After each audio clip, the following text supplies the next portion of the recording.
rolling. Welcome back, everyone. This is episode 120 of the Jiu-Jitsu Dummies podcast. We emphasize that 120. We always, right? These numbers are like milestones for us. So sorry, guys. We made it past the 17 ourselves again. This is the second time. I'm excited at this point. You know, I mean, it may not be as big of a deal to other people, but you know, it's this past May was 4 years that we've been doing this. Yeah. 4 years. And we used to do 2 a month. Four a month now. Yeah. We used to do 2 a month in the beginning, and then we went to like 3 or 4. We've been pretty consistently at 3 or 4. I know we had a few cancellations and a few reschedules, unfortunately, like back to back. So we got some really, really cool guests coming up. Not only today's guest, but I've got some people that have been on the show before that are coming back that you guys all really loved. And we get a 2-week break, and I forget what I'm doing. Yeah, it was. I have to relearn the software. I have to learn filming again. And you know, look, there was a couple that were just like they booked, and then they just weren't dependable. And then there were a couple like, this shit happens. I'm going to be in another country. I'm going to be here. I got to get back with you. Like, so we've had to reschedule. But when you get somebody that does that, like I'm in another country and I'm going to land that morning and come on the podcast that night. Yeah, it's probably not going to happen. Yeah, no. And I've learned that. So check us out. So we say Jiu-Jitsu Dummies is brought to you by Black Belt Digital Marketing. Anything you need to build your business on or offline, website design, Google Ads, graphic design, printing, we can help. I say we because I am the owner of that company, and it is I love helping companies. I like to say, you know, an idea on a napkin right through, you know, opening a store. I've got a guy that just opened up his actual physical store. We built his website. We did his logo, all his print. Yep. We're helping him like retool his POS system. Like we're helping him with almost everything that we could possibly help with. I love that process. It's just like watching a little birdie fly, right? So we can literally help with just about anything that has to do with marketing. Check us out at Black Belt Digital Marketing on Instagram or our website, which is bbdigitalmarketing.com. Right there on the homepage, if you own a business, if you own a gym, you can request a free review of your online presence. Right there, there's a little form. Fill it out. Give us your business name and address, and we'll do the rest. And we'll get back to you with a really cool review. You'll see my little face in the corner. You'll get sick of me. You'll see my face in the corner describing the report and what we found. And Mini Milton. At very least, you know what you've got to fix. If you need a company to help you fix it, we can help. So who the heck am I? I'm Milton Campus. I am a brown belt training out of South Florida. We got Bo behind the camera. Hey, yo. Miguel. Still not with us, but we miss him. I can't wait to have him back. His spirit is lingering. His spirit is lingering. And just so everybody, I think I said this on the last episode. Like, no problem. Like, he's my friend. We're super good friends. We talk all the time. He's just got a day job. He has a regular job and a family. He got a big freaking like new client at his job, and he just had to focus. He's literally traveling from Davie, Florida, if you know Florida, Davie, Florida, up all the way up to Melbourne on some days, for him to then drive down here all the way down to Miami and then go back home. It's just not doable. We can't wait till he comes back if he's listening, and I know that he listens. We miss you, Miguel. All right. Joining us today is this. I mean, just the list is so long on this one. He's a black belt. He's a gym owner. He's a SWAT cop. He's a husband. He's a father. He's a pilot. Joining us today is Greg Lapin. So stay tuned. This is going to be a really good one. Don't forget to like, comment, share, click that subscribe button. We'd really appreciate the support. Ding, ding, ding. And, honestly, the best way you could support us, besides clicking those buttons and sharing, support our sponsors, right? We couldn't do this without them. So we got to, in keeping with our sponsors, let's do a couple of quick shout-outs. Thank you to our friends over at Fro and Roll. I did it again. I see. Fro and Roll. Our friends, it's the friends. That's what gets me. Our friends over at Fro. Right? Thank you to our friends. Thank you to Sean. Let's take that out. Thank you to Sean over at Flow and Roll. Hands down the best custom gi and no-gi gear in the business. Check out their Instagram at flow_and_roll. You can see all of their custom designs. They do incredible work. We've done a custom design with them. Can't wait to do the next one. I've already got the idea. You can find our podcast here on their website as well under their team section. And that's the big thing about Flow and Roll is they have a pre-order program to help give you and your team, you're a gym owner, they can give your team all of the gear that you need with very little money down by, again, you using their pre-order program. They'll actually have your gis, your no-gi kits all online before they're printed. Your students can order, and then they can take that money. Instead of you laying out $5,000, $10,000, $15,000, you can let the orders basically pay for your order, and then you'll apply any of the profit towards your inventory that you're going to keep in your gym. I'll let him explain it better, but check them out. You can email him at flowandroll@gmail.com, or you can visit the website, flowandroll.com. And if you do go to the website and you're buying T-shirts or gis, you just need one, use code JJD and you get 20% off. Okay? Thank you to Neutral Zone Clean. You can check them out at Neutral Zone Clean on Instagram and on Facebook. The mission. What the heck is Neutral Zone, right? The mission here is staying clean on and off the mats, whether you're training in your personal life. They've got soaps. They've got wipes. They've got the spray. This is no BS. I use that spray every day. I have a spray in my bag that I'm going to top off with that refill before I leave. I told you I might leave that one empty and take this one because it's full. But I think this has a newer label, so I'm going to leave this one here. I'm going to fill it up.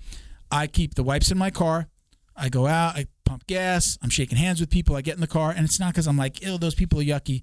These days, we just went through this pandemic. I'm just going to keep my hands clean. I don't know where your hands have been. I'm going to wipe. I use the wipes, the spray I use at the gym, and I spray, and I use that to, instead of washing my belt as often as I used to, I actually use that spray. Handling money, touching doorknobs and door handles. And going to the bathroom. Yep. These are reasons. Yeah, right? Yeah. That's the shit that's on people's hands. You ever been in the bathroom and like somebody comes out of the stall and doesn't wash their hands and they just zip up and they walk right out the door?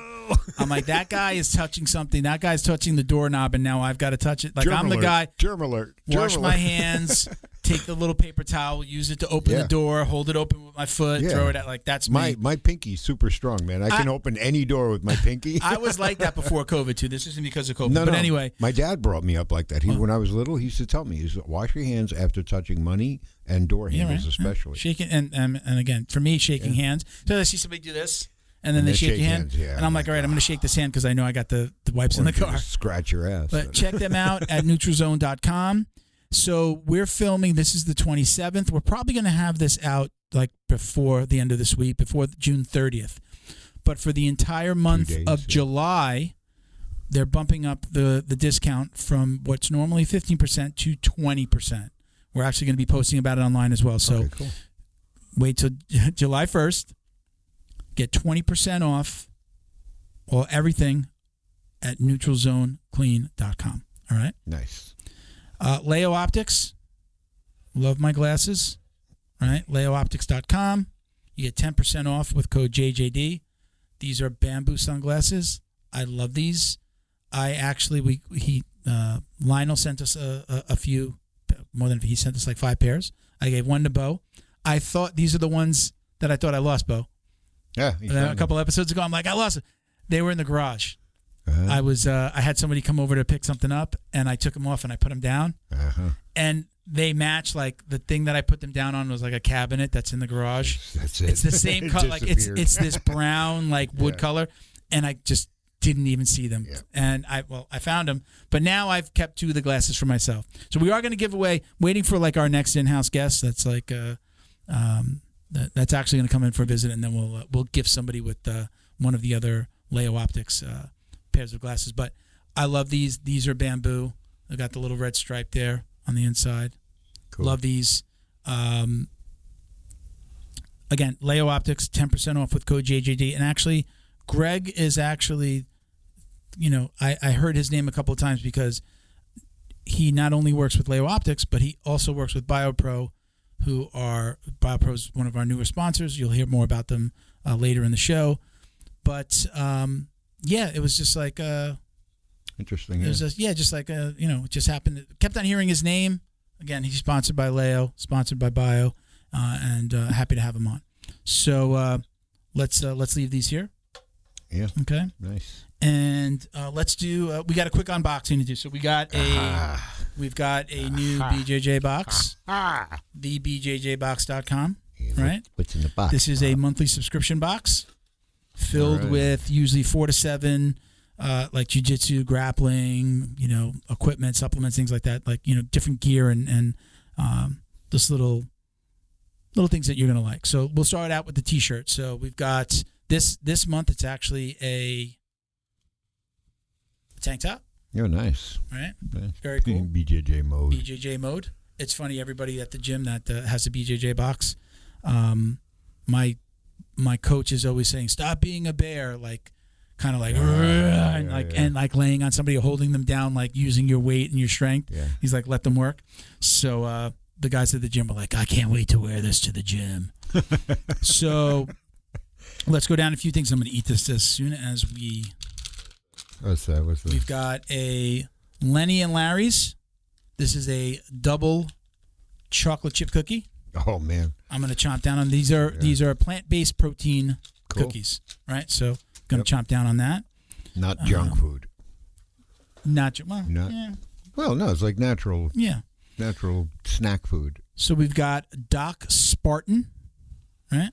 This is a little. Can you get Spartans? that, Bo? This is you can treat damaged skin. Let me see. Combat ready ointment, 100% natural first aid ointment applied to damaged skin for instant relief and fast healing. I'm reading that off of the little card that's included with every box. So very cool. Nice. Defense soap. Everybody knows what this is, right? Yep. Stay clean. Awesome. Right. We've got some monkey tape. This one's got a. This one's actually got a pink one in. I've already promised this to my coach Sophia. I'm like, I got a pink one for you. Pink one. I got. Oh, this is like the Neapolitan. I think we had one of these. We've got one of these before.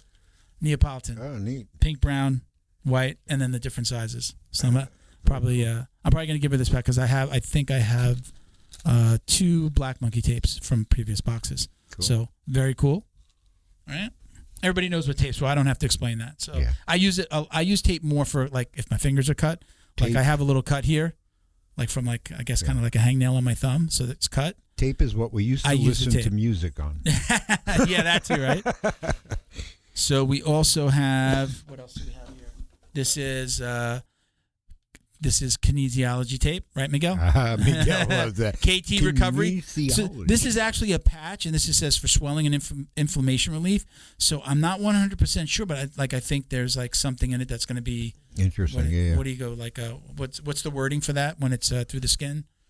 Permeates through the skin. Transdermal. What is that called? Like I don't know what that's. Transdermal means you're switching your skin. Yeah, no, maybe not. Oh. So let's. But very cool. I got to show you. I don't know if you can see it from Bo. Do you see that? What do you got? That? What did you do? That mark. This is from like the lockdown series that we're doing. No. Yeah. I actually hit like my ankles hit with a training partner, and it was just like this little hit. It hurt, but like 2 days later, I had like this red. It looked like I was wearing like a bandage on. Like it was all red, all the way around my leg. Yikes! It hurt so much. Yeah, but that's just a little bit of meat with bone behind it, and you smack that. Yeah. That's the old shin problem. So very cool. Always love when my BJJ box comes. Nice. I use all of this stuff. If I don't use it, in the rare instance that I don't use something, I wind up giving it away. You end up with like gifts. And I am going to eat this as soon as we're done here today. So, thank you to Tony over at the BJJ box. Always a pleasure. All right, what else have we got, Bo? And do you have a code for them? You do. I'm glad that you always remind me. I'm going back to my read. So, use code JJD10 for $10 off your first order at thebjjbox.com. All right. Whammo. All right. Let's get Greg in here. Let's do this. All righty. Okay. All right. Welcome, Greg. How you doing? Good, Milton. Hey, thanks for having me, man. Pleasure. I'm glad you were able to join us. We're going to dive right in. There's so much to talk about. I listened to a couple of podcasts over the course of the last week that you've done, and it's just like, wow, what does this guy not do?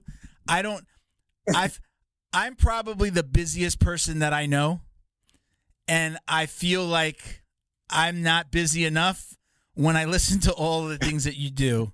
You're a gym owner. You're a cop. You're on the SWAT team still, right? military contractor, or at least former.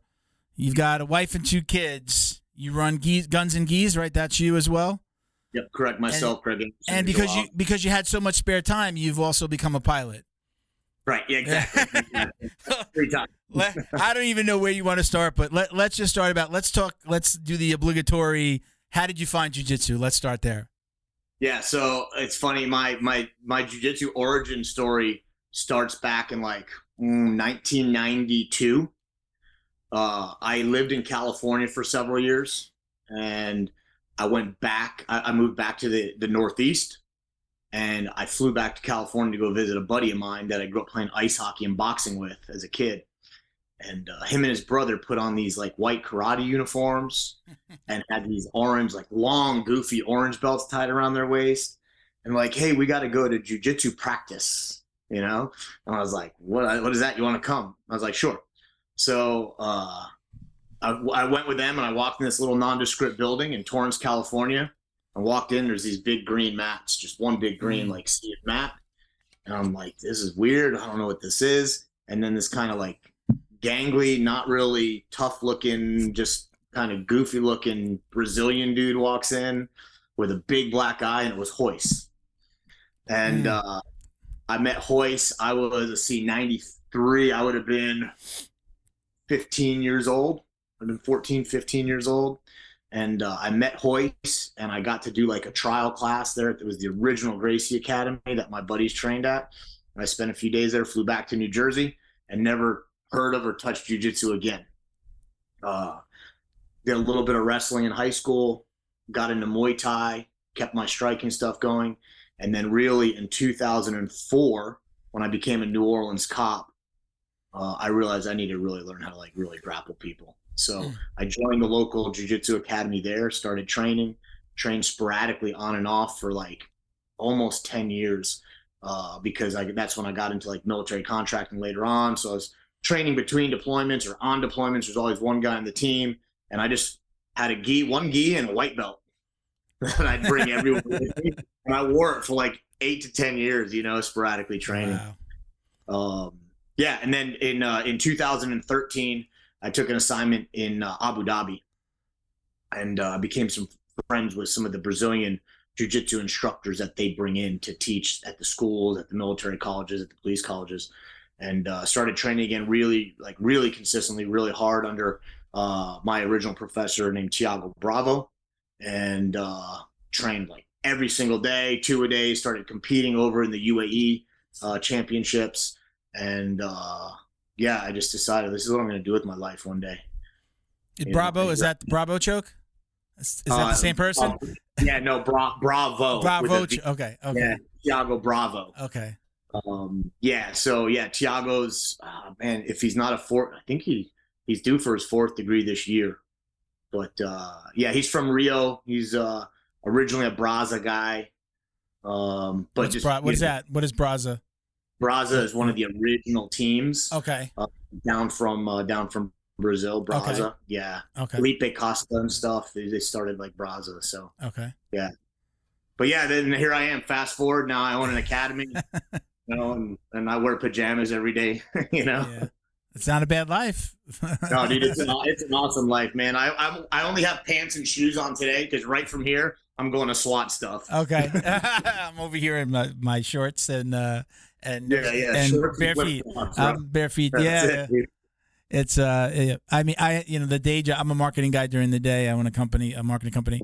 But yeah, if I'm usually polo, dress for the screen, but shorts below, I'm that guy. And then and it's off to the gym. So you really found jiu-jitsu. You came back to jiu-jitsu because you had become a New Orleans police officer. That was really my first foray into jiu-jitsu. The thing, I didn't even know what I was doing. I didn't even know what the Gracie Academy was. I didn't know who Hoist Gracie was. Fast forward, UFC and all that stuff. I was like, that's the guy. That was him. That black guy that he had, I don't know if you'd remember back, had he come off of a UFC fight, I would expect that maybe he had a black eye from one of the UFCs. No, so the story was, because he, of course, typical Brazilian fashion, he showed up late, like everyone's already on the mat in their gis, and he shows up. And the story was he was out the night before and got into a bar fight. Okay. There you go. Many moons ago, though. Okay. Yeah. It was a long time. So you're a cop in New Orleans, and it's like these days now. I get so many departments are talking about jiu-jitsu, or so many people are trying to get departments to talk about jiu-jitsu. Right. Was it just something? Was there anybody else doing jiu-jitsu, or you just had the knowledge? I need to find something. I need to do something that's going to help me on the streets here. That was it. I need to find something. I knew how to strike. I knew how to punch. I knew how to box. I boxed and did Muay Thai for years, and I realized you can't punch someone into custody. You can't punch someone into a set of handcuffs. You got to be able to grab them, control them. And obviously, fast forward, 20 something years now. I'm 45. My thought process and ideals of violence in general is drastically different. Mm-hmm. And I was like, I've got to find something else. And I knew what jiu-jitsu was now. I understood it, and I just found the local jiu-jitsu academy, and it was in the city of New Orleans. So it's like me and a whole bunch of stoners that could kick the shit out of me, See, Bo, you'd find a home. I'm trying to get Bo to train. I'm trying to get he doesn't train. I'm trying to get him to train. I'm like, you're gonna fit. He would fit right in. Absolutely. The stoner culture. That's him. That's it. That's the cool thing about jiu-jitsu. And it's for me, it's I've always, even as a kid coming up, I've always kind of been okay. Look, we all have ego. Ego is healthy in the right doses, but I've always also been okay. If this is going to make me better, or this dude's going to make me better, or I can learn something, I'm going to shelve my ego for a second. And, let's grow. Hey, why did I become pilot? Because I felt a lack in my capability, so it's is there time of the day? Fuck yes, there's time of the day, And so I was the only cop training, and started understanding some of the magic. And I'd go to class that day, and then I'd go to work that night and put my uniform on and chase a bad guy down an alleyway and tackle him, and be like, let me try this new move that I learned. And he'd slip out and punch me in the face and go, oh, fuck, that didn't work. And, so it was cool. Trial by fire. I got to use it for real, Yeah, that ego side is something that I talk to just some of the guys that I train with. I'm not a coach. I love talk. I feel I'm a brown belt. I feel I've been around long enough to be able to tell these guys, I've been through what you've gone through, and I don't think that it ever stops. But I see a lot of the guys not wanting to train with a white belt or a blue belt, not wanting to even approach me to roll or to train. I'm one of the bigger guys there. I'm in the 220s right now. I've been losing a little bit of weight, but I'm normally right around a little under 240. So the 175ers, even the guys at 200 pounds, don't want to even I'm like, you understand though, if you hide from me, it's going to be worse when we do roll. But if you approach me, or or let's just say that, let's take myself out of the equation. If you approach somebody that you may be nervous about rolling with, it's okay to say, hey, could we start here? Or can I ask you a question? Or could you show me this thing? I'm having a problem. Even when we're rolling, and start there. And you get them into a teaching mode, or they feel almost like a coach. And it's not just okay, I'm going to take you down and I'm going to maul you, right? So that I've tried to tell people this is the way that you handle that in situations where you're feeling like you don't want to roll with this higher belt. This is the way you can control the roll without controlling the roll, right? It's a great way to do that. But at the same time, don't be scared. If you were good at it already, you wouldn't be here. You wouldn't need to be here. You need to roll with the higher guys. I'm always telling them, okay, I just kicked your ass. I'm going over there now, and that guy's going to do what I just did to me. Yeah. He's going to do that to me. He's going to maul me. I'm not going to be able to get out of it. He's going to get me in a north-south, or he's going to put me in a compromising position, and I'm going to be fighting to get out because he's been doing this way longer. He's stronger. He works out every day. He's got he goes to 2 different schools, or he's going to compete, or he is a competitor. And that all goes back to ego. It's being able to leave the ego at the door. And I go through it every day too, because sometimes I'm just oh man. We all do, brother. And honestly, I think it's worse for us as higher belts, because when we see this, we know guys, we know the higher level belts that dodge the lower level belts that they know got their number a little bit. Yeah. And look, we're all susceptible from it. And I'll tell you, like, for me, one of the biggest hits, I'm still a baby black belt. I've only been a black belt about 2 years now, almost 2 years. That being said, I've got, like 15 plus years of jiu-jitsu, you know. That's just how long it took me, you know. And, you know, I got a couple of young guys that were wrestlers in high school, young athletic purple belts of mine, and they fucking got my number, dude. They're like nipping there, and they wanted, you know. So for me as a black belt now, people just see the belt.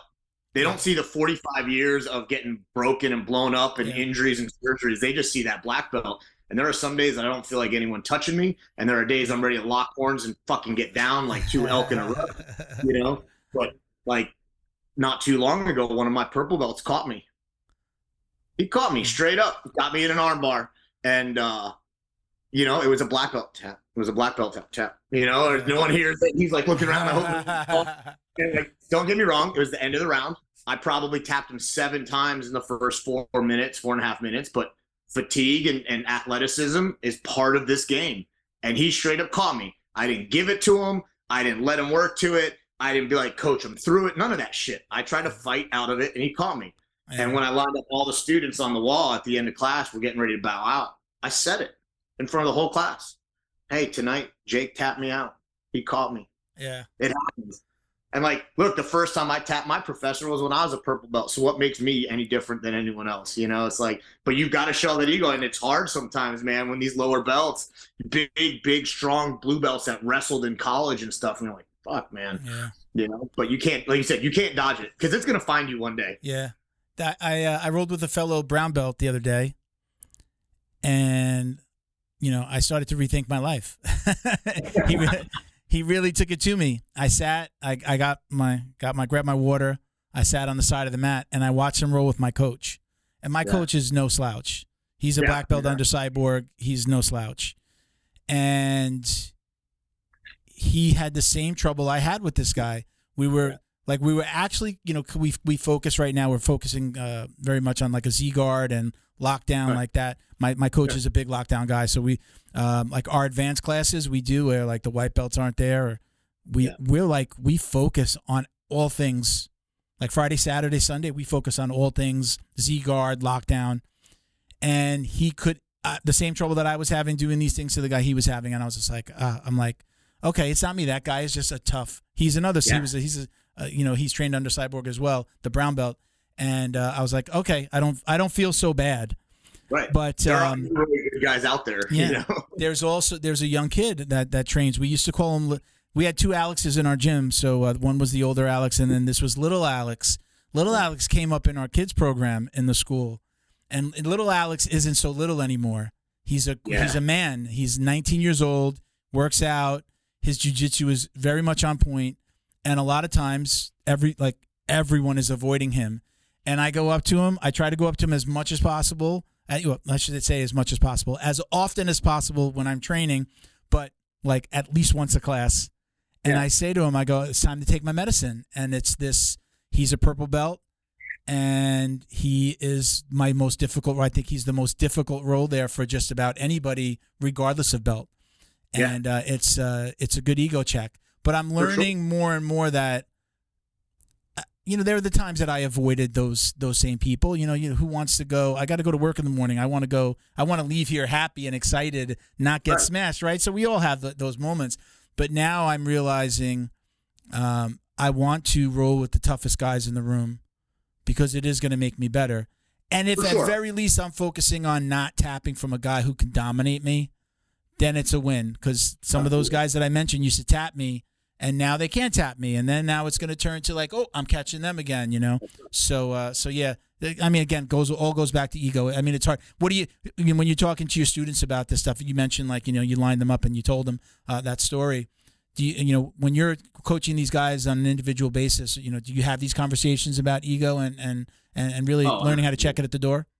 Absolutely. You know, we have a big sign in the academy that says, "Leave your ego here," you know, off the mat. Very nice. Yeah. And I do say that. Look, I do want some ego on the mat because that's what makes us grind. Yeah. That's what makes you want to tap me and me want to tap you, and then hug afterwards. Bro, that was awesome. You did great. You know, but like if there's no ego, there's a healthy amount of ego. As now, like, I've got two things that I kind of deal with here as the professor, and as a 45-year-old athlete. One, I've got to maintain my body and my health. So if I grind hard every class, you know, like I'm in the gym 2-3 times a day. You know, like yesterday I taught my early morning class at 5:45 a.m. and then I taught and trained both classes in the evening. You know, so if I don't tempo when I go hard and when I go light, I just break. Thank you to Feito IT and AV, specializing in commercial and residential automation, security cameras, CCTV, POS, and more. Check them out at feitoitav.com or call 305-428-2515 and let them know the dummy sent you. Jiu-Jitsu's favorite monthly subscription box has now joined the Jiu-Jitsu Dummies podcast. The BJJ box is delivered to your door filled with premium jiu-jitsu and grappling apparel, equipment, supplements, supplies, snacks, and more. The crew at the BJJ box find the best in the world of jiu-jitsu and guarantee every box to be worth more than the cost. Each box includes 4 to 7 items you're going to love. Visit thebjjbox.com and use code JJD10 to get $10 off your very first box. And give them a follow on Instagram at thebjjbox. The Jiu-Jitsu Dummies would like to congratulate Neutral Zone Clean on the release of their newest product, a healthy and pH-balanced bar soap that's perfect for anyone looking to take care of their skin. This soap is made with all-natural ingredients that help nourish and restore your skin's natural barrier. It contains glycerin, which naturally attracts moisture to itself in the skin, leaving it feeling soft and hydrated. The new bar soap also contains a blend of olive, coconut, and castor oils and shea butter, which are rich in vitamins, nutrients, essential fatty acids, and antioxidants that help fight harmful bacteria. With tea tree and other natural ingredients, it also helps in the prevention of fungal infections. Not only is it effective, but it also leaves your skin feeling fresh and lightly scented. It's gentle enough for even the most sensitive skin, making it a perfect choice for the whole family. Be sure to check out their website, neutralzoneclean.com, for a range of all-natural products including sprays, wipes, and shower gels, and use code JJD for 15% off your order. Special thank you to the crew over at Flow and Roll for all their support. Flow and Roll is renowned for their incredible no-gi rash guards, shorts, and leggings. Flow and Roll has quickly become the premier custom apparel provider for academies big and small throughout the United States. Reach out today to discuss your custom order and ask about their incredible pre-order program. You can send an email to flowandroll@gmail.com or visit their Instagram at flow_n_roll and shoot them a direct message. And yes, they can create an awesome custom gi for your academy as well. Visit flowandroll.com to check out their awesome designs, and while you're there, pick up a Jiu-Jitsu Dummy signature tee exclusively at flowandroll.com. And remember, you'll get 20% off your purchase of t-shirts, rash guards, or gis with code JJD. The other thing is, all my students deserve my attention. So I need to be able to roll with my brand new white belts, with my girls, and with my hardcore grinders, you know, my training partners. So I have like a little rotation, a little cycle where, and if it's not the day or I'm not feeling good where I'm ready to grind and lock horns, and one of my hardcore dudes comes up to me, now I can be like, not today, bro. It's an off day for me. And they understand because they know I'm not dodging them, because when it's my day to train, like, we're going to get down and we're going to grind, you know? So I've kind of built that, but yeah, I talk to them at, you know, obviously if I see something in the gym, I address it right away. You know, if I see people are discouraged, or I hear people, I tried to do this and it just wouldn't work. I'm like, well, yeah, you've been training for 2 years. He's been training for 6. Yeah. It's not going to work, but keep trying, yeah. You know, keep trying, you know? And it's like my young guys, I'm like, you guys, I'm improving like this, and you guys are improving like this. Like, you're going to intersect me and you're going to start catching me. It's going to happen, you know? So yeah, we, you know, we have those talks, and, you know, just, hey, come in. I remind guys when they can't do something to me, I'll remind them. I'm like, that's what like a purple belt, maybe I'll say, that's what the white and the blue, go practice on them. And then, yeah, I mean, you can practice and see if you catch me, but practice on them. Right. And then you'll, one day, like you said, that intersection, you're going to be able to land that on me, you know? Right. There's one particular partner that I have that he loves to do lapel chokes, but he can never get the lapel chokes on me. So I'm always messing with him about it, just playing with him. We have a group chat open, and I'm always throwing some shade on him. And but he's landing it on the. I say, see, one day you'll be, but not anytime soon. Today's not your day, and tomorrow ain't looking so good. Yeah, That's what I tell him. I say one day, but today ain't it, and tomorrow's not looking good either. So you mentioned a morning class and afternoon classes. This is a family affair for you as well, right? You have your wife and kids both train or all train? Sorry. The whole family trains. My son started really consistently training when I opened up the original academy. So he's 11 now, and he's been training for 5 plus years. And when I say he's been training for 5 plus years, I mean 6 days a week. And summer times. That's a different kind of 5 years than the hobbyist. Yeah, 6 days a week. Summer times, 2 times a day. And now, so he's a yellow belt, yellow and white belt. He's 11. He's 81 pounds. And now I let him train in the adult class with one of his main training partners, who's also 11, and a couple of my teenagers. Like, my teenagers are in the adult class because, like, even though they're only 80 pounds, like, they'll roll with these 14, 15, 16-year-old teenagers that are built like grown men, and they just murk them. Yeah. They'll roll with some of my girls, like, some of, blue belts and purple belt girls and stuff. And it's like, yeah, like you said, they've got 5 years of just tons of training. Yeah. And so it's cool to see. And then my daughter's 8, and she's been training for about 3 years. Not quite as consistently, but it's a 3-day a week. She trains at least 3 days a week. And I told her, like, you don't have to compete. You don't have to train every day. You got to train 3 days a week. Both my kids have to train until they get their black belt. Like, that's the deal. And then if they don't ever want to touch it again, cool. But, like, my little girl is going to have a bite behind her bark. Like, there ain't going to be anyone that's going to do anything to her that she doesn't want done to her, when it comes to her.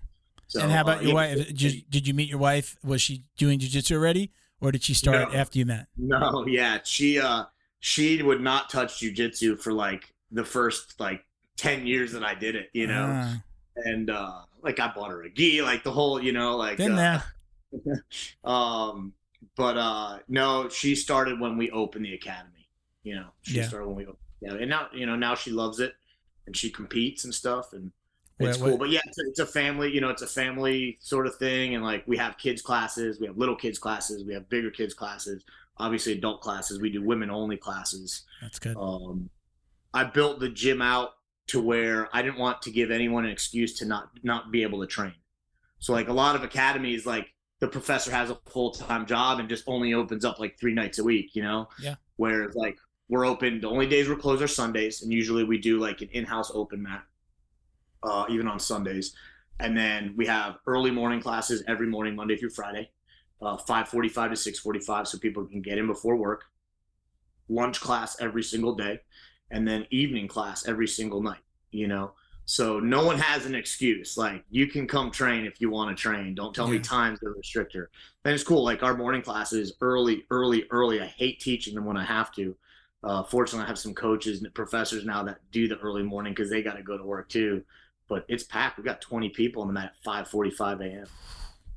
That's hard. Yeah. I like getting up early, what I consider early, on Saturdays and Sundays. Our listeners have probably heard me say this 1,000 times.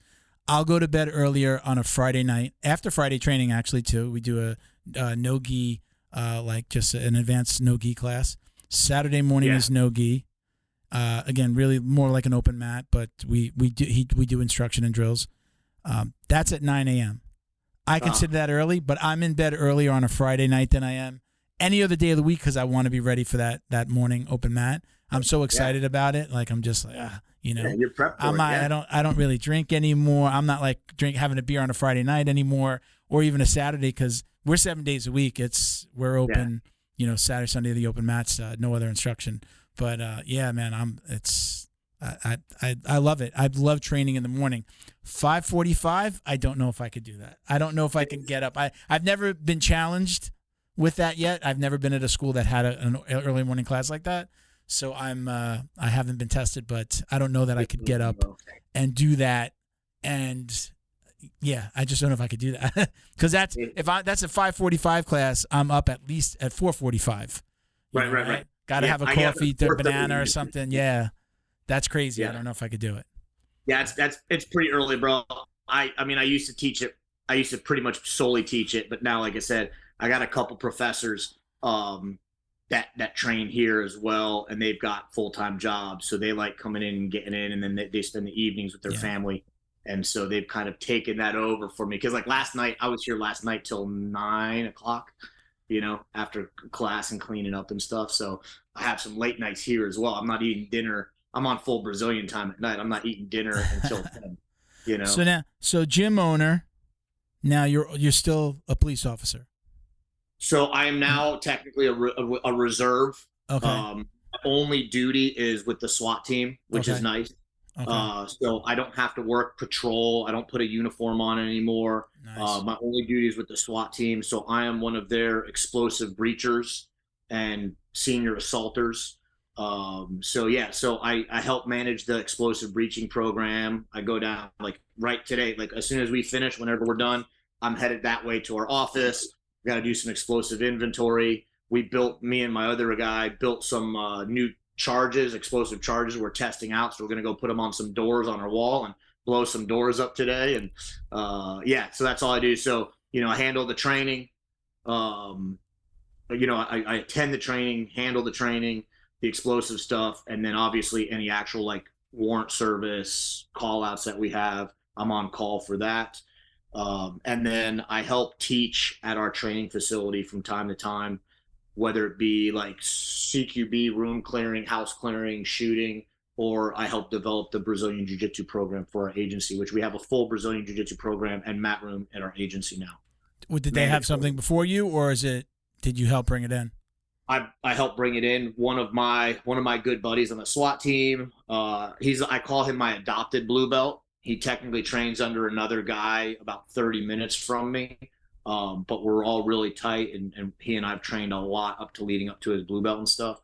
And he and I sat down. I developed all the curriculum for the program, and then he pushed it. He's a full-time guy and has been there for a long time. And basically said, he's like, look, we've got a black belt here that can validate it and run it.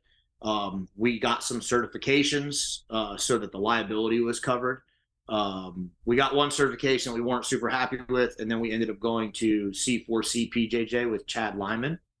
I follow them, and got that cert basically, which we're really, really happy with that program. Chad's an amazing guy. He's got a great program.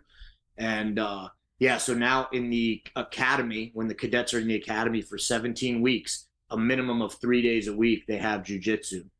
Nice. And not like combatives, not handcuffing, all that's separate. They do all that shit too, but like straight like jiu-jitsu. Like if they were going to your class at your school.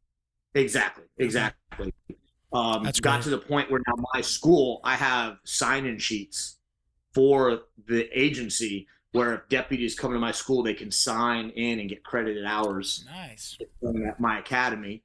And then we have open training days throughout the week for deputies that are already on the road to get caught up, that they have to meet a mandatory standard each month. And it's really light. It's small, but they're now grappling at least like 2 times a month, 3 times a month, like once a week almost, once every other week, which we know is not enough for us. But it's way better than what we had. Yeah. And it's forcing people into it. And, I think the problem with a lot of these programs is people run it like a combatives program. And then people get hurt, and people don't like getting punched, and people don't like having their fingers tweaked and a broken finger, and just handle it like jiu-jitsu practice. Make it fun. Like the whole, I hate saying keep it playful because I don't keep it playful either, right? But like I'm a smash passer, my ears are all fucked up, but there are days where I just want to pull guard and play lasso and rope-a-dope you, not let you touch my head because my neck hurts because like I broke my neck last year or whatnot, I broke my C5 last year, but that's just the wing. I'm good. Yeah. Just some pain. But if you run it and you teach them more of the jiu-jitsu lifestyle and the jiu-jitsu culture, well, then they're like, oh, that was fun. I want to go back. And it's the slow boil process. You don't need to make them grind first class. You don't need to make them puke first class. You don't need to give them neon belly of death, to show them, like, make it fun. Don't smoke them. Yeah. So I do that at my academy. Every Friday morning, I do a free law enforcement only class. You don't have to train. You don't have to be a member of the gym or any gym. You can just show up if you're a cop. Yeah. And I keep it real light. And we barely even spar right now. So tell everybody where your gym is. I forgot to ask you before. So is it inside the city of New Orleans?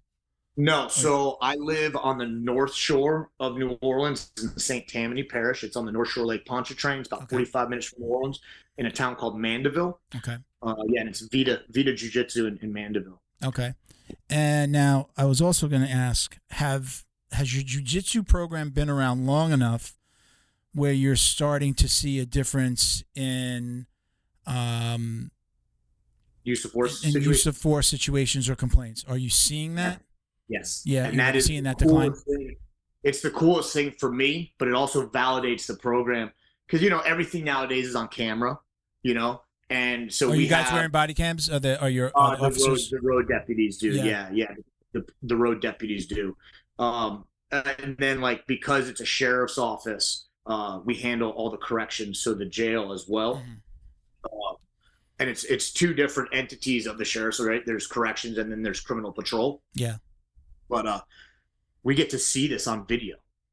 And we get to watch what these guys are doing. And now guys that have been training for, 6 months, a year are, using a collar tie and a bicep tie or an underhook and doing a foot sweep and taking the dude down and going right into a kimura and, like, looking around, getting on the radio rather than, And, one of the things for me is, like, I preach, I don't believe in pain compliance. I don't believe in pain compliance because pain institutes a defense response in us. Mm-hmm. Yeah. Right? If you come up to me and take your knuckle and start grinding it into my sternum, I'm going to hit your hand away.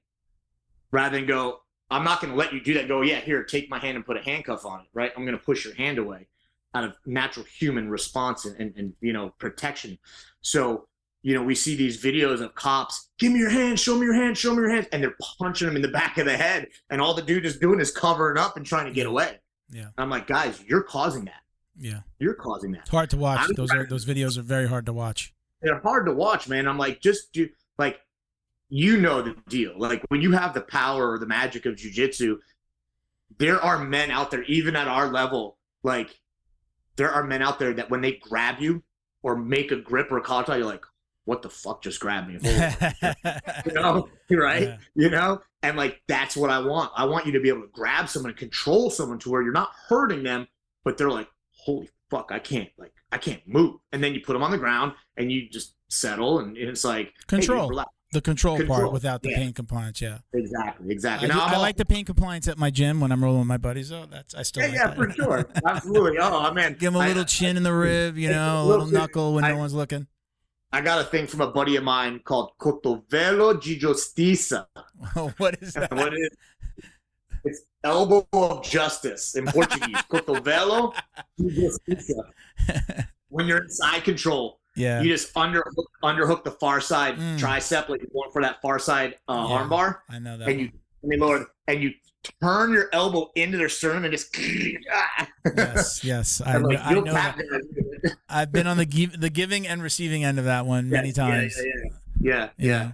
So, but that's great. I'm glad that it's great to hear that jiu-jitsu's been around, at least when you talk about your department, it's been around long enough that you can start to see the change in the use of force. Complaint? Would you just say complaints, or how would you say that? How would you gauge that? Like, your officers coming back like, hey, I didn't have to fight this guy where normally this would have been a drag out brawl if I didn't know jiu-jitsu. How are you guys measuring that? Well, so obviously every use of force has a report that goes along with it. That's the part, right? Yeah. Yeah, and that's the part. And if there's injuries that occur in that use of force, whether it's officer-related injuries or subject-related injuries, that is in the report. If it's officer, there's first reports of injury where they've got to go, all this stuff. So if I can clarify, let me. So it's right. Yeah. They're reporting a use of force; those are going down.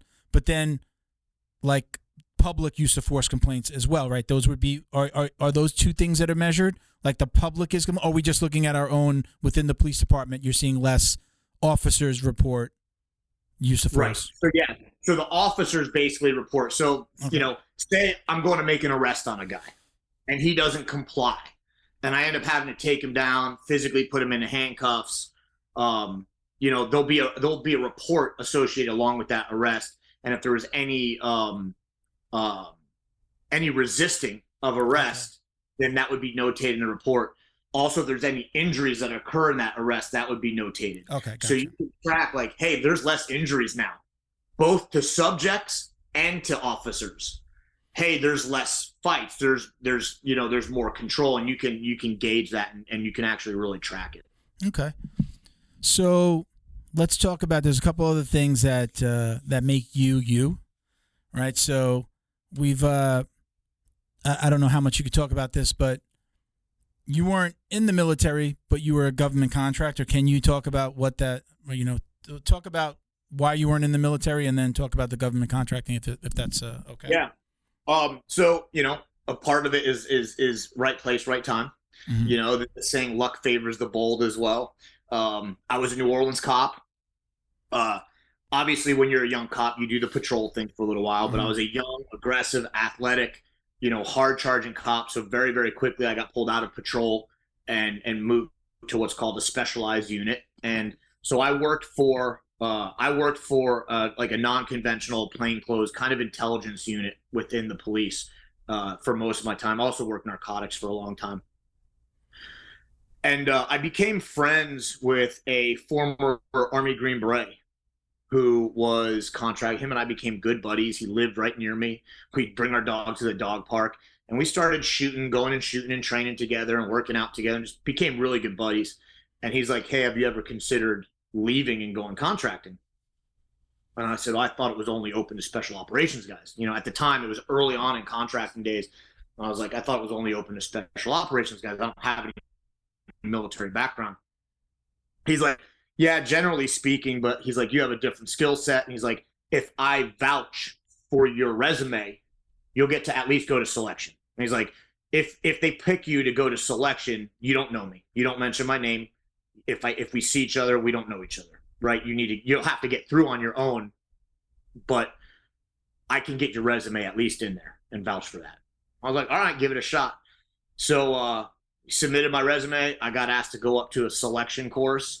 There was like 30 something guys at the selection course. I was the only non-special operations guy in the course, and 15 of us graduated, and I was one of them.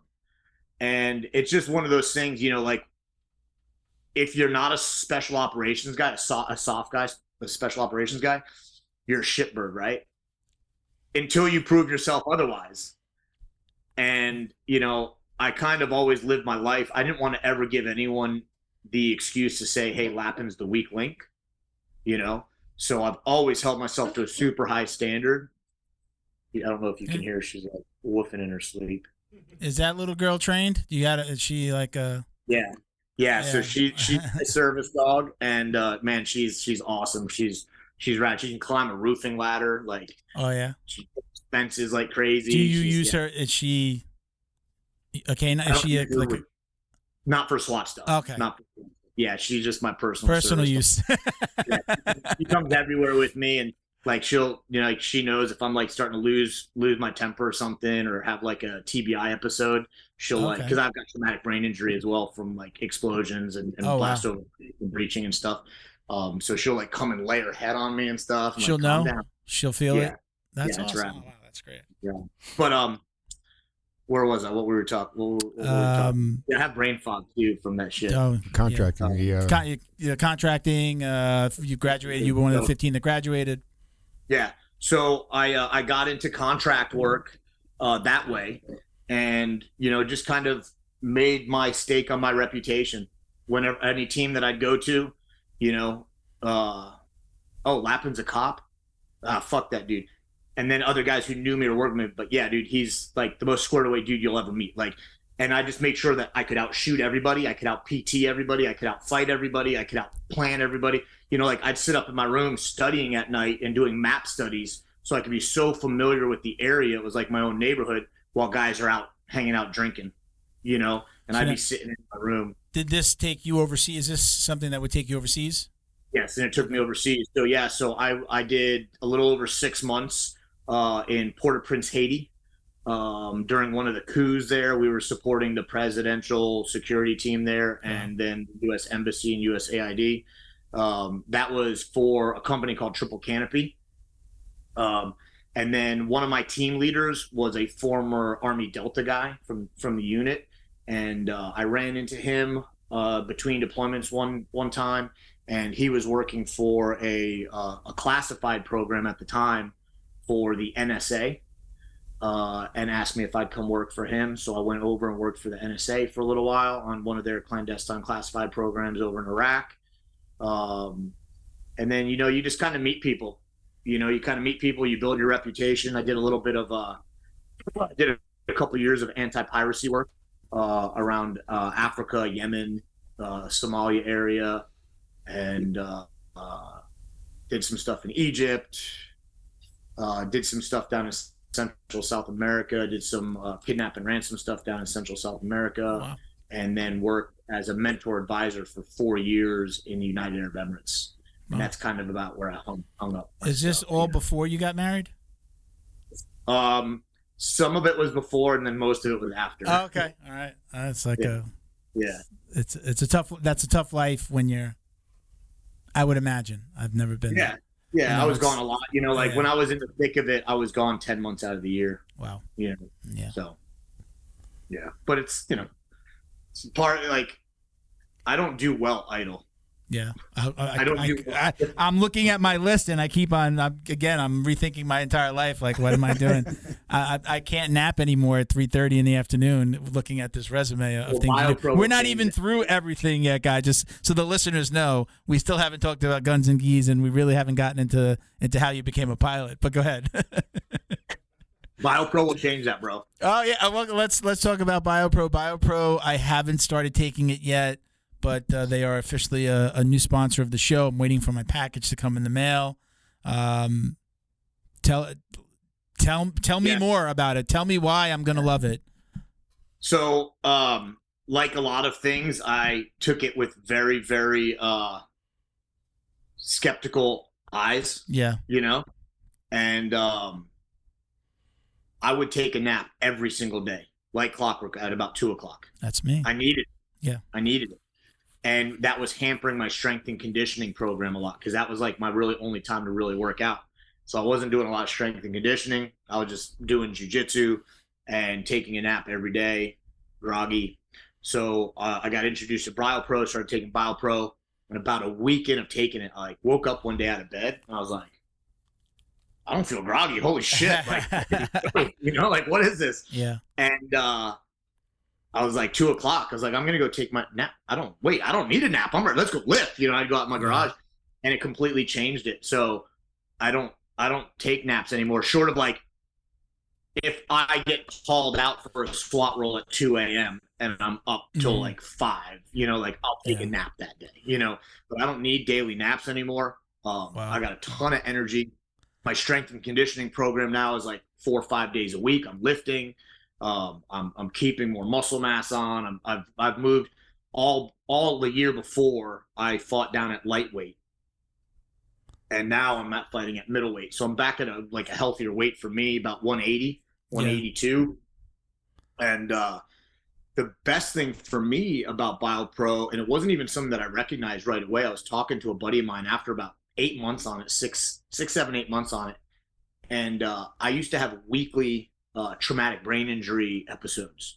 So ocular seizures, really, really bad brain fog, ocular displacement to where my body would actually think it was slightly over here.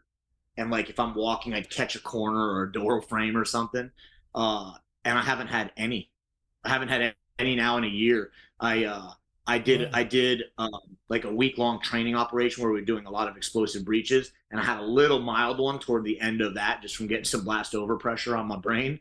But it's it fixed it for whatever reason. It's pretty amazing, and I'm not a doctor. I don't know why. Yeah. But, the proof's in. I'm a nap guy. I've owned in my time in Florida, I've been in Florida like June 1st is like 25 years that I've been in Florida. I've worked a lot from home or owned businesses where I was able to work where I wanted to, when I wanted to, as long as I have my phone and my computer, I'm in the office.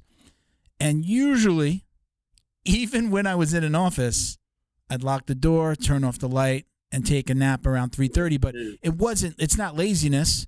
It's let me recharge my batteries because I'm going to put in almost a whole nother day of work.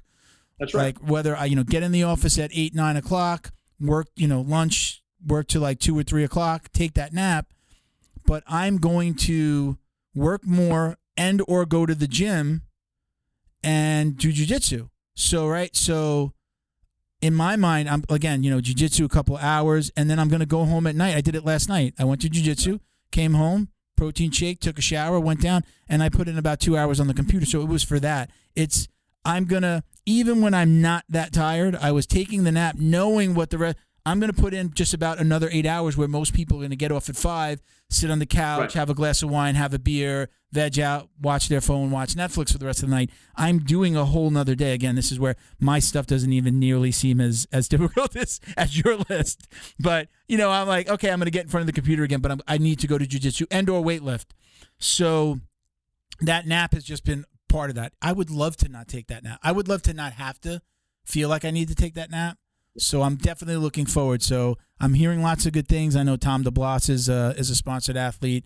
You're sponsored. You've been taking it for a while. So, I mean, I hear nothing but good things. So I'm excited I was hoping to have my box today, and I was going to take the first one on the episode with you today, but I didn't get the box. I think they just sent it out yesterday. So maybe on the next episode. So I'm absolutely looking forward to it. Look, I'm 50 on Friday. So I'm like, I'm in that place. The brain fog. Right? The brain fog, every time you said brain fog, that's like my biggest thing right now that I was like, do I need to find some supplements for this? And I'm hoping that that's going to help me. Because especially on the show, like searching for words like in the moment, especially when there's maybe like you feel like a little pressure. You're in a conversation and like you're pressed to, I'm being filmed right now and I have to make sure that I say the right word. And I'll search for names, or I can remember what it's funny because I can if I have to tell you about a client, I know where everything is. I could tell you everything about the client. But if I got to remember the name of somebody I met last week, I'm going to that's my brain fog. Or, hey, that guy that sings that song, or that black belt that one, that's the shit that I'm not remembering that I remembered before. It wasn't like this before. Right. So I'm really hoping that helps him with that. So stay tuned. I'm excited. I want to hear about your journey on it too. Cause, like I said, I'm a believer and I did my own test.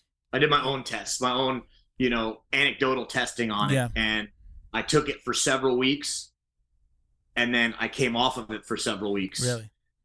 And then I took it every other day for several weeks, and then I came off of it. And then I just took it every day, and I was like, all right, this shit works. You were noticing the differences when you were on and off? Yeah. Oh, man, I'm excited. So, I know these days everybody's, all my training partners have tried to get me into these, these wellness facilities and testosterone and all this.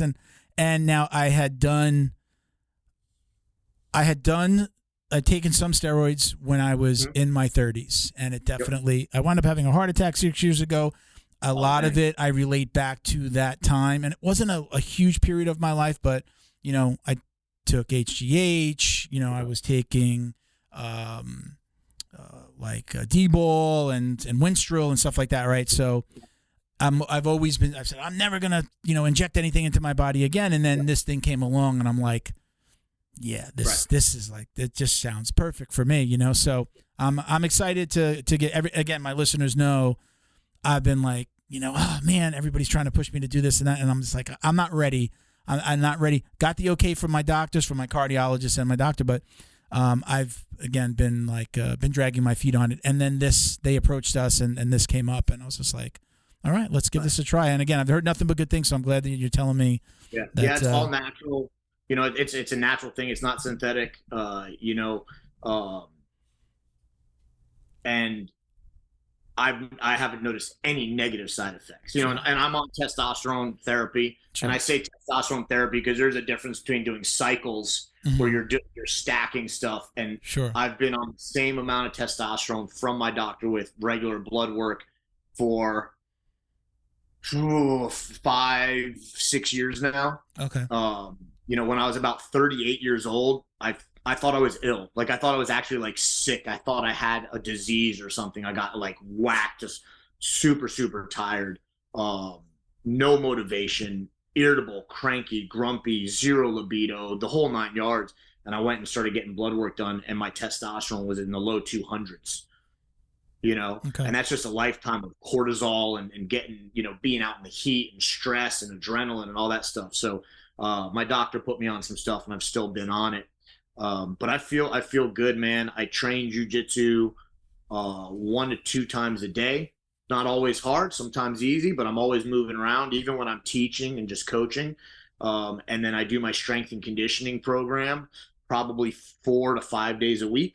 And then I've got a little routine that I do every morning at 6 a.m. out on my back patio, which is body weight and super, super lightweight mobility stuff. So before I even make breakfast and my first cup of coffee, I've done 50 deadlifts, 50 front squats, and 50 bent over rows, just to move around and warm up. And once again, you've got me questioning my life, Greg. Yeah, one of the last thing on BioPro that I'll say is when I spoke to Dustin with the company, I told him, I said, listen, I've been taking Astroflave. Have you seen Astroflave? It's I'm not familiar supplement, has like the ashwagandha in it, like stuff like everybody heard it on Rogan, and then that world blew up a little bit. So I said, I've been taking this thing. What he's like, what's in it? And I read, and he looked it up. He's like, keep on taking this. So like the fact that you said you're doing the testosterone therapy and you're taking this again, he said, keep on taking that. If it's working for you, keep on taking it, which it's definitely, I've actually just got blood work done. So I know what my testosterone levels are now. So it's like great to just start this now. And then I'll be able to see, what the differences are. But he's like, just keep on taking it. You can keep on taking that. So that was like comforting because I feel like I was starting to see good results after about 3 or 4 months on that. And I definitely, again, I still have the brain fog though. I still have these other things that I know that I can. Well, I noticed a big cognitive increase with the BioPro as well, and it's funny because I started taking the BioPro right at about when I started my pilot's license and stuff. Started taking flying lessons and everything, which is obviously there's a lot going on in a cockpit of an airplane, even a small airplane, with very, very high risk, it's very academic as well to be able to pass the tests in a lot of the ground schools and all that stuff. It's like I started taking it in no brain fog, and I'm on the radio with the tower and control, and I'm switching this and switching that and pulling flaps and doing all these 17 different things at one time, and I'm like, and I'm like, holy, all right, cool, this works. I don't think I could have done this several months ago. So. That's good. Tell us more about your road the road to becoming a pilot. It was this. I think you kind of said like I just wanted to make sure. Like I want to know. Like you want to have. We said jack of all trades before. Like you want to have knowledge of all these things. Was it a specific like gap that you felt like you wanted to fill in? Or why become a pilot? You're doing all these things. Why being? I just got to imagine. Let me just say this because I feel like this is what I would get from my wife. Like I'd get this. Really? Oh, do you have like? Are you getting that? I mean, you got to have like a supportive wife for this kind of stuff. I know mine never really loved jiu-jitsu, and then she just like, all right, I see that you love it. I see that it makes you better. But again, I feel like I'd get to like, really, 2 businesses, the podcast, the marketing company, doing jiu-jitsu every day. Really? A pilot now? I mean, what was your response? I get that as well. Yeah. I get, okay, that's great. Then I just go do it. So, but so I always, I flew around a lot of different airplanes when I was doing the contracting stuff, and I got to fly around in helicopters doing all that stuff. And I was always fascinated with this skill set. I thought it was a cool skill set to be able to get in this hunk of metal and then go float it through the air somewhere. Like, that's pretty cool. And honestly, like really during like the height of a lot of like the quarantine lockdown shutdown bullshit, where there was coming up that like if you want to travel, we might talk about doing mandatory vaccinations if you want to travel in the U.S. I was like, fuck that. And I was like, I lack a skill set. Like, I can walk somewhere on my own 2 feet. I can ride a bike, motorcycle, dirt bike. I know how to saddle a horse. I can drive a car. I can sail a boat. But what can't I do? I can't fly. So it's like, if you really want to get somewhere over a great distance effectively, especially if we were talking about, you know, doom and gloom, like, you got to be able to fly. So I just basically said, fuck it, I'm doing it. I found a local school and I started taking lessons. I started flying basically 2 to 3 times a week until I got my pilot's license, you know, and now I maintain it. I try to fly once a month. That's kind of what my minimal comfort level is right now. I don't want to go longer than that because I'm like a 1-stripe white belt, you know. So I try to fly once a month, right, to keep some of my hours up, and then I'm getting ready to do my instrument rating. So I'll do my instrument rating probably the end of this year, get my instrument rating, then I'll get my multi-engine rating, and just work from there so I can kind of fly really whatever it is I need to fly, short of like commercial jets. Isn't it funny how anything that we start to do as jiu-jitsu practitioners, we go to do this thing over here, we'll say something like, oh, I'm a white belt at this. Yeah. Or like, I'm a this belt at this thing. I That's named right. my marketing company. I don't know if you could see it anywhere. It's Black Belt Digital Marketing. So I tell people, I'm like, they're like, oh, well, do you train martial arts? When they see it, and I go, well, I'm actually a brown belt at jiu-jitsu, but I'm a black belt at marketing. So I kind of use it as that. It was unintended, but I started to say that. But it's funny how we use that. I'll say, like, when I'm doing something new, like, yeah, I'm kind of like a blue belt maybe at this. Like, I'm just, I know how to do it, but I'm not going to hurt anybody. I'm not going to hurt myself, but I still got a lot to go. So they get it. They're like, oh, cool. Yeah. I know exactly. You know? Everyone else is like, what, in karate? Yeah. You know? I still get. Do you still get the hayas? When somebody that doesn't know you, you know, they hear it. I just embrace it now. I used to correct them, and I'm just like, cool. Karate? I was like, yeah, kind of. Sort of. If you even ask that question, I really don't have the time. Yeah, you're probably not going to like swim in my circles. Yeah. Listen, we've got some questions. Okay, we got some listener questions I'm going to go through real quick with you. So some of these people that might know you, right? So we've posted, and some of these people, like, they'll even say like they know something about you. So this is Wally's photo. He says, I know Greg likes the combat bike for comp training. How many rounds, minutes, and cadence? Oh, yeah. So, yeah. Derek Wallace. I know him. He came to one of our Guns and Geese, him and his brother. They're Kiwis. They're New Zealanders. Okay. So I use the assault bike in a couple different ways. Sometimes I'll get on it in the morning and I'll just spin for 30 minutes. Is this this bike? Yeah, exactly. Yeah. Okay. Yeah, the soul killer. Okay. And I just get on it for 30 minutes and I just a light cadence, you know. I don't know what the RPMs are, maybe 50 to 60 RPMs, you know. And then when I'm doing my lifts, when I do my strength and conditioning program, at the end of my lift circuit, I get on it for 1 minute and I do 30 seconds at like 65 RPMs. And the last 30 seconds, I just fucking get down and go as fast as I can. I don't have like a super strict, like I do this, and this, because a lot of it depends on how I'm feeling that day. I'd rather go and get under some lightweight and move around a little bit if I'm hurt or broken or tired than not do it at all, because I can't do my this many reps at this weight and then this many times. So I kind of cater it. I push myself as hard as I feel like I need to and want to at that time, at that day. So it's kind of my very scientific answer. You mentioned it in that response, and I'm glad you reminded me. Tell us about Guns and Geese. Yes. Yeah, so Guns and Geese is kind of the brainchild of myself, Greg Anderson, who's a black belt under Joao Assis. He owns Electric North Jiu-Jitsu up in Lake Stevens, Washington. And then Joao Assis, who is a black belt under Leo Vieira. He's a checkmate black belt, and he owns Electric Jiu-Jitsu in Huntington Beach, California. And, we all like shooting and jiu-jitsu. At the time, I was a brown belt when we started. Now we're all black belts. And we wanted to give something to people that was more than just a training course. If you come to a training course for 2 or 3 days and you shoot guns, you don't really leave there with a better capability.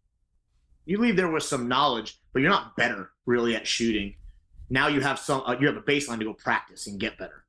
And it's the same thing with jiu-jitsu. You go to a combatives class where they throw a knife in the dirt and you got to fight over it for 30 seconds. Like, you're not actually learning a skill set. You're maybe learning some grit. Yeah, you learn some underhooks, head position, head fighting, whatever. But I wanted to light the fire under people's asses. I wanted them to experience more the lifestyle of living this way rather than coming here to like really learn how to shoot or really learn jiu-jitsu. I wanted them to appreciate the lifestyle and the culture that comes with it. So that's kind of the vehicle. It's 3 days. It's really less about jiu-jitsu and shooting than it is about building bonds and networking. We do dinners each night together. We do a big bonfire roundtable on the Saturday night. We shoot every morning. Each morning is shooting on the range, pistol shooting, self-defense based combative pistol shooting on the range with me. And then every afternoon is jiu-jitsu with Joao. I mean, obviously all of us are there, but Joao runs that. And then we do dinners each night. And when they show up, they get a gi and a belt. Because I tell them, like, we don't want you to stop here 3 days. In 3 days, when you leave here on Sunday, you're not going to be Superman or Wonder Woman and be able to go beat someone up. You know? Yeah. You know just enough jiu-jitsu to be dangerous and then get the shit kicked out of you. But that gi is going to stare at you and it's going to haunt you and it's going to, it's going to hang in your closet and go, you fucking weak motherfucker, like, so go find a gym, go train. And yeah, we keep it very light. It's mostly self-defense based jiu-jitsu. There's 2 gi days and 1 no gi day.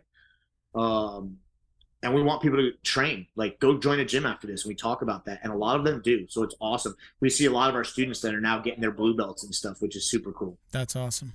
Congrats. All right, cool. So next question. This is actually one of my training partners. His name is Justin Lancaster. He's got 2 questions for you.